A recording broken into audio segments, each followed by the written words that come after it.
Hello and welcome back to the podcast. This week we are talking about how I got a voice agent and the whole process behind that.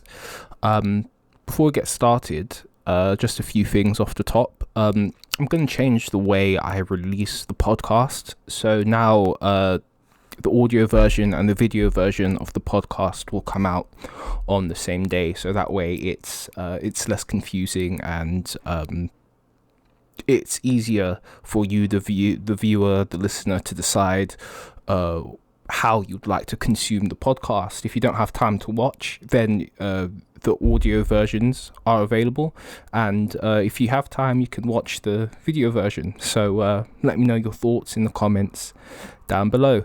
Before we get started, don't forget to like, share, and subscribe. How did I get my voice agent?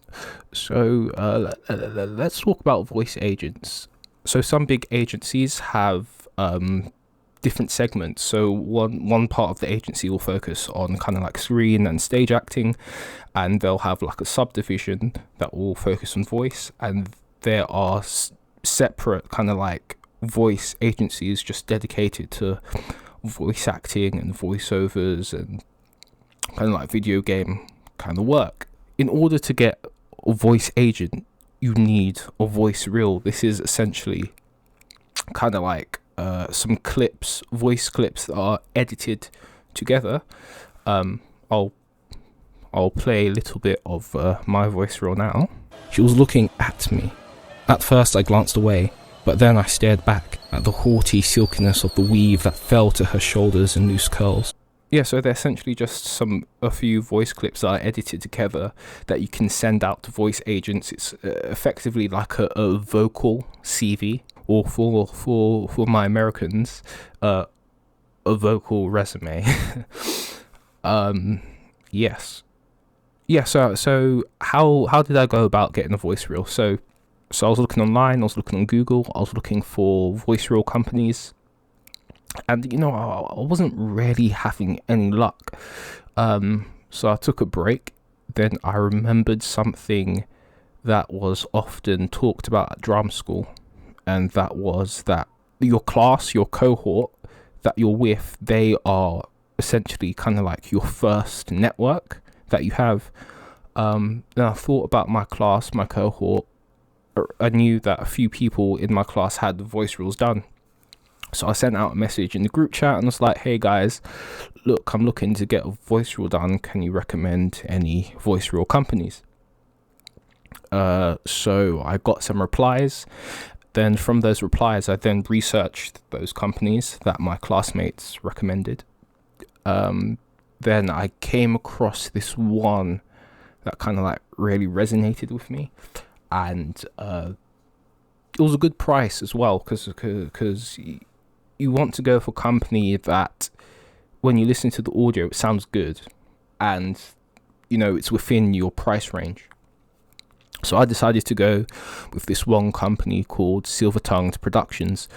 I want to point out, I'm not being sponsored by Silver Tongue Productions or any companies that I talk about in this video podcast. Yeah, so I went with Silver Tongue Productions. So I looked on the webpage and they offer different packages. So it's up to you what kind of package you want. For example, there's kind of like a commercial package, there's like a narrative package, so on and so forth.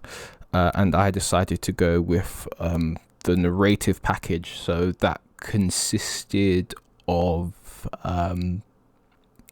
reading a segment of a few short stories, doing a monologue, and doing kind of like, when you watch documentaries and whatnot, doing some narrative voiceover. I sent an email to Tim at Silver Tongued Productions. I told him like what package I wanted to go for, and he gave me a date of when I should come down.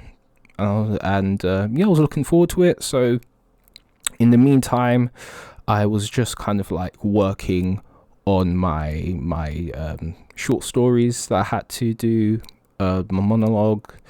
So Silver Tongue Productions, they're based in Sidcup.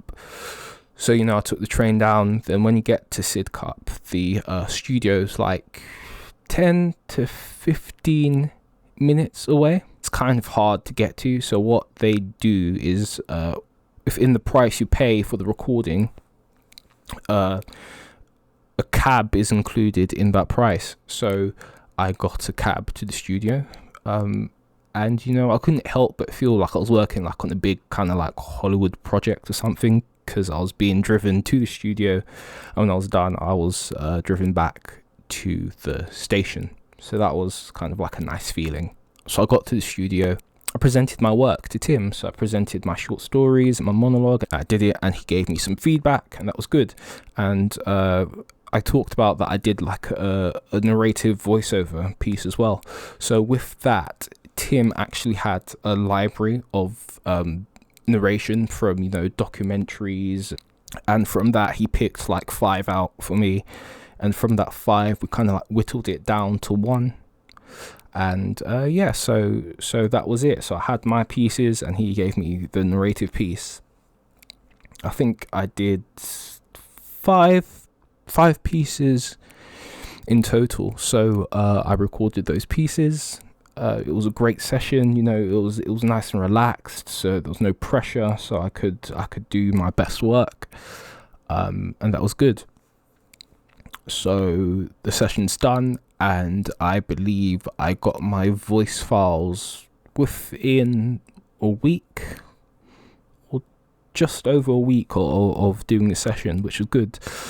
So it's important to note that when you get your files, that's not the voice reel. What you then have to do is, with the files, you then pick an order in which you would like them to be put in a reel. Then you pay extra to get those files then edited into a voice reel. Then happy days, I had my voice reel. Then I could start sending my voice reel out to voice agents. So what Tim did was, he sent me a list of voiceover agents. So once I had my voice reel, I then sent out an email. I sent out an email with my voice reel, and I sent those out to voice agents. And initially, I didn't have any success. I got a lot of no's. I got a lot of due to the global situation, we're not taking on board new clients. We're kind of trying to look after the clients we have already, which is understandable. And some I didn't hear back from. And if you've emailed agents before, most of the time you're not going to hear back from agents when you're looking for representation. So so I was a little disappointed. Then I thought, I just need to start looking online, like everywhere, for a voice agent, because I knew that this was something I wanted to do. I wanted to get into like voiceover stuff. So I did what most millennials would do. I went on Instagram and I started searching for voice agents. So I was looking, and I came across like some agencies I had messaged before. I kept scrolling and scrolling until I came across one I hadn't heard of before.